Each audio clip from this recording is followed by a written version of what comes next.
آصف علی زرداری صاحب نے کل کوئی ایسا سوال تو نہیں ہوا تھا کہ آپ نون لیگ کو دھوکہ دیں گے یا نہیں دیں گے، یا آپ کسی کو دھوکہ دیتے ہیں یا نہیں دیتے. زرداری صاحب کو کیوں یہ کہنا پڑا آپ کے خیال میں کہ میں نون لیگ کو کبھی دھوکہ نہیں دوں گا؟ میں نے ان کا بیان سنا نہیں ہے، اس لیے میں اس پہ کمنٹ نہیں کر سکتا.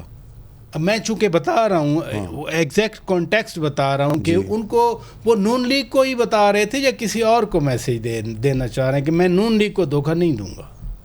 ہو سکتا ہے وہ نون لیگ کو بھی سنا رہے ہوں اور کسی اور کو بھی سنا رہے ہوں کہ بھائی ہم نون لیگ کو زیادہ تنگ نہیں کریں گے، آپ بے فکر ہو جائیں. اگر آپ یہ سمجھتے ہیں کہ ہم تنگ کر رہے ہیں تو شاید ہم تنگ نہیں کریں گے. لیکن میرا خیال ہے کہ نون لیگ کے بارے میں سٹیٹمنٹ تو بلاول صاحب نے دی تھی، تو بلاول صاحب جو ہیں انہوں نے بھی کل اسمبلی میں کلیئر کیا. بالکل، تو ایک ہی دن بلاول صاحب نے بھی وضاحت کر دی اور زرداری صاحب نے بھی اپنا معاملہ کلیئر کر دیا.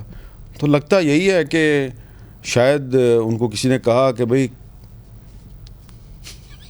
تو انہوں نے کہا نہیں.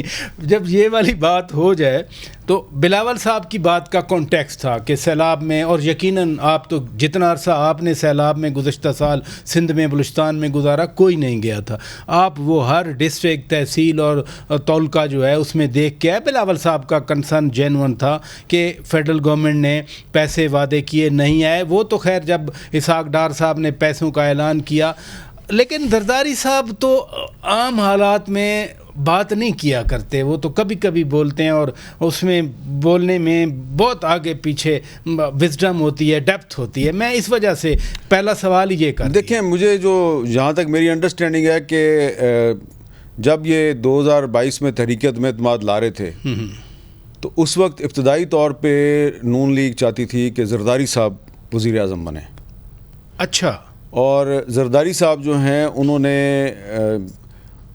شہباز شریف صاحب سے کہا کہ جی آپ کی پارٹی جو ہے وہ بڑی ہے، انہوں نے کہا بھی تھا اکثریت آپ کے پاس زیادہ ہے، آپ بن جائیں. تو شہباز شریف صاحب کا ایک خیال تھا کہ میری پارٹی مجھے امیدوار نہیں بنائے گی. اچھا. تو اس کے بعد زرداری صاحب جو ہیں انہوں نے باقاعدہ شہباز شریف صاحب کے لیے لابنگ کی. اور پھر ان کی پارٹی میں بھی نہیں، ان کی پارٹی میں نہیں. ظاہری بات ہے نون لیگ کے جو ووٹ تھے اس پہ تو زرداری صاحب اپنا کو حق نہیں جتا سکتے تھے. زرداری صاحب نے گیم ایسی بنائی، زرداری صاحب نے کہا بھائی کہ ایم کیو ایم کو بھی میں لے کے آؤں گا. اچھا. اور باپ پارٹی کو بھی میں لے کے آؤں گا، ایک دو آزاد بھی میں لے کے آؤں گا، بی این پی کو بھی میں لے کے آؤں گا. تو ووٹ جو ہیں وہ میں پورے کروں گا اور اس کے ساتھ پیپلز پارٹی کے ووٹ بھی اکٹھے ہو جائیں گے. تو وزیر اعظم جس نے بھی بننا ہے نا اس کو میرے علاقے سے ہو کے گزرنا پڑے گا. جورسڈکشن میری بنے گی. اور شرط انہوں نے لگا دی کہ وزیر اعظم شہباز شریف. تو تب پھر جو نون لیگ ہے اس کے پاس کوئی راستہ نہیں تھا، تو انہوں نے شہباز شریف صاحب کو وزیر اعظم